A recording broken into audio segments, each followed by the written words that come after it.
I'm sorry, but can we just talk about the Epstein autopsy for 1 second? Because my brain is still buffering on this one. The official cause of death is unaliving by hanging. Okay, fine. Except his body had injuries that are, I'm quoting the statistics here, overwhelmingly found in homicidal strangulation. We're talking about fractures to the hyoid bone and the thyroid cartilage. Now, I'm not a forensics pathologist, but I can read. And the numbers say these kinds of breaks happen in less than 12% of unaliving hangings. But in murders? Oh, in murders, they show up about 76% of the time. 76%. But sure, it was just a statistical anomaly. Right, fine.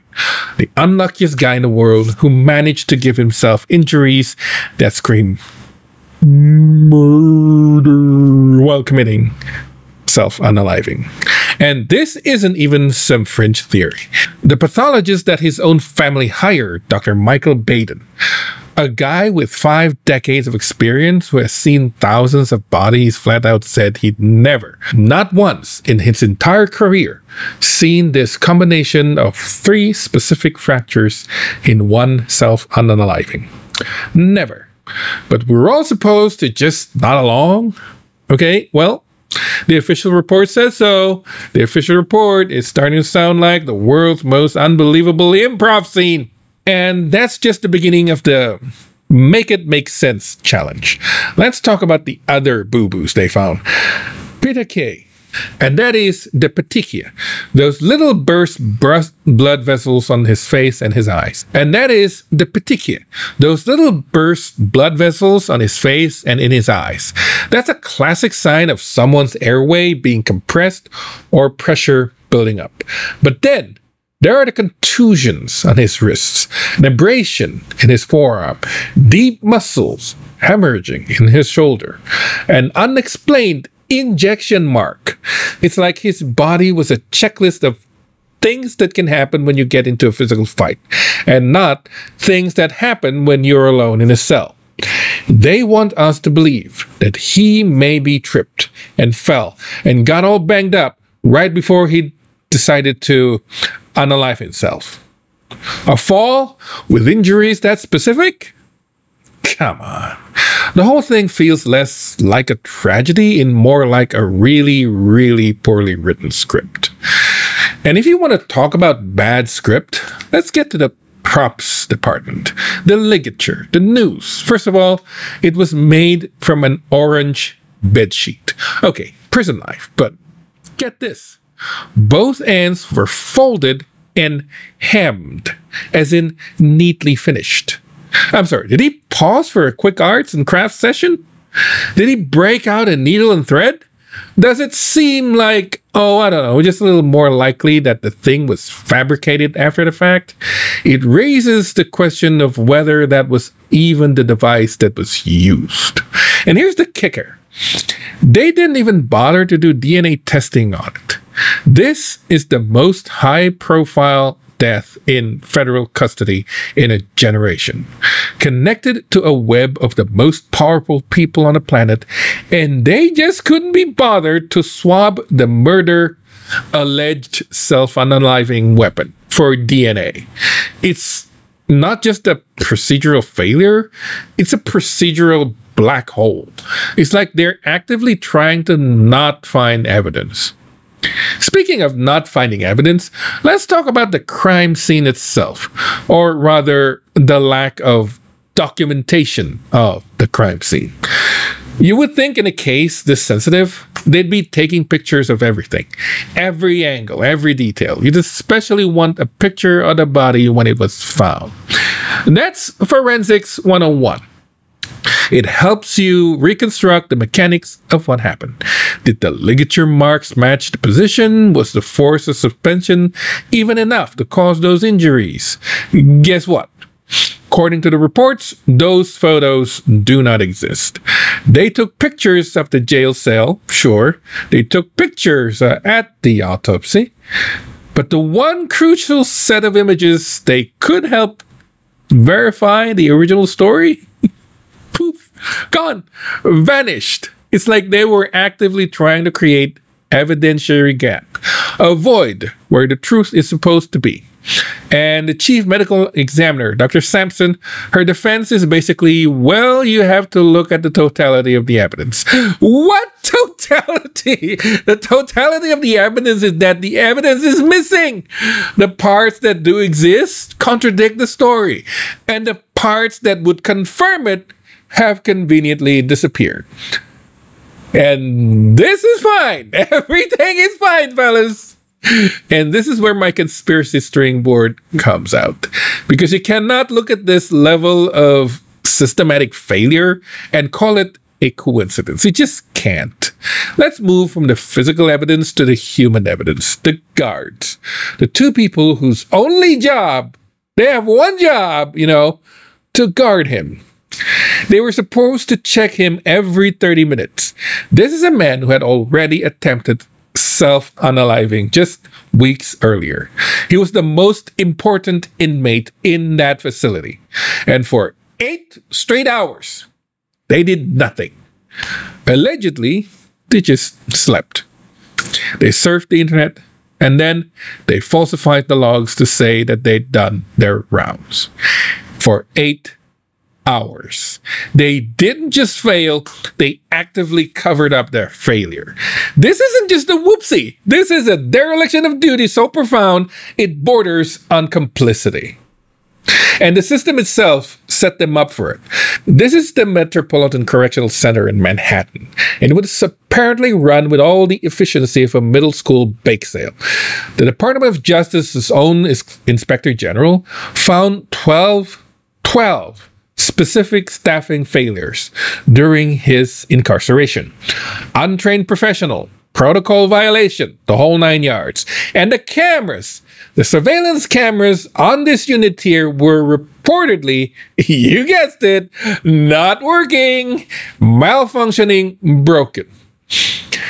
How many coincidences are we up to now? Broken bones that look like murder, a hemp noose with no DNA, missing photos, sleeping guards, and broken cameras. It's not a coincidence. It's a pattern. It's a system designed to fail in a very specific way at a very specific time for a very specific inmate. Former Warden Cameron Lindsay called it a monumental failure, which is the polite way of saying this whole thing stinks to high heaven. And the most galling part? Epstein was supposed to have a cellmate. That's BOP policy for at-risk inmates. It's a basic safeguard. His previous roommate was transferred out and they just never replaced him.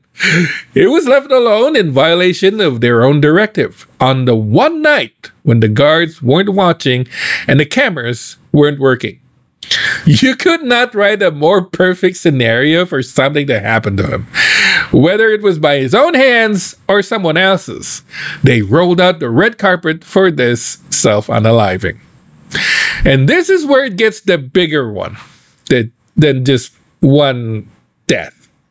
This is about institutional rot. This is about the stories we're told by the people in charge. For years, the DOJ and the FBI basically said there was no client list. Nothing to see here, folks. Move along. Epstein was just an isolated predator. Then in February 2025, a new Attorney General, Pam Bondi, starts releasing declassified documents. And what do we find? A redacted contact book, flight logs, a masseuse list, thousands and thousands of pages that were previously withheld, documents that directly contradict the idea that there's no such list existed. The DOJ saying there's no client list, while apparently sitting on a mountain of documents that look exactly like the one that is the government equivalent of a toddler standing to an empty cookie jar with cookies and chocolate smeared all over the place, insisting that he has no idea what happened to the cookie. And then the documents themselves are a whole can of worms. The contact book has recurring patterns, coded annotations. It looked a lot less like a personal address book and more like an operational ledger for a criminal enterprise. The flight logs show anomalous travel patterns, trips to secluded islands with high-profile people who have no professional reason to be there. We have survivor testimony from people like Virginia Gifford that aligns with the circumstantial evidence with these logs. It all points to a sophisticated system of complicity, a network of powerful people who were either participating or protecting him. And yet, the official narrative we were fed for years was that this was a lone wolf. The media framed him as an isolated monster, which is convenient because it absolves everyone else.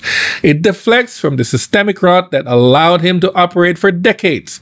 But the internal evidence, the communications, the documents that are now trickling out, all heavily redacted, of course. They all suggest a massive network of enablers, and the fact that these documents had to be dragged out into the light, kicking and screaming after years of denial, tells you everything you need to know about the institution supposedly in charge of justice. FBI Director Kash Patel had to launch an internal investigation just to figure out why thousands of pages weren't submitted for declassification in the first place. It suggests one of two things: either monumental incompetence or intentional obfuscation. And given the stakes, I'm not betting on incompetence. It's a pattern of accountability evasion. You see it in the forensic of his death, you see it in the procedural failures at the prison, and you see it at the documentary evidence being suppressed and denied by the DOJ and the FBI. Every single layer of this case is shrouded in contradiction and convenient mistakes. They want us to believe in a series of impossible coincidences rather than entertain the single, simple explanation that fits all the facts. That this was a cover-up, that powerful people were being protected, that the system didn't just fail, it was made to fail. Without real independent oversight, a special counsel, a full public audit, something with teeth, this cycle is just going to continue. We will get more redacted documents, more official denials, and more serious irregularities that are acknowledged and then forgotten. The Epstein case is a giant blinking neon sign pointing to the vulnerabilities in our justice system. It shows that when elite networks are involved, the rules change, evidence disappears, cameras break, and justice risks becoming a secondary concern to institutional self-preservation. It's infuriating, it's exhausting, and it undermines the very idea that we live in a country with a single fair rule of law. Am I just losing my mind here, or does this whole thing make you want to scream into the pillow?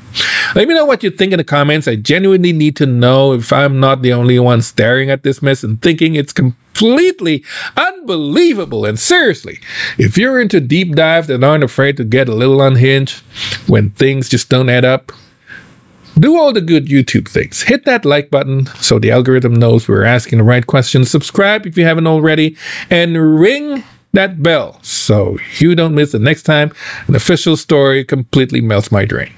All right, that's it. I'm out. See you later.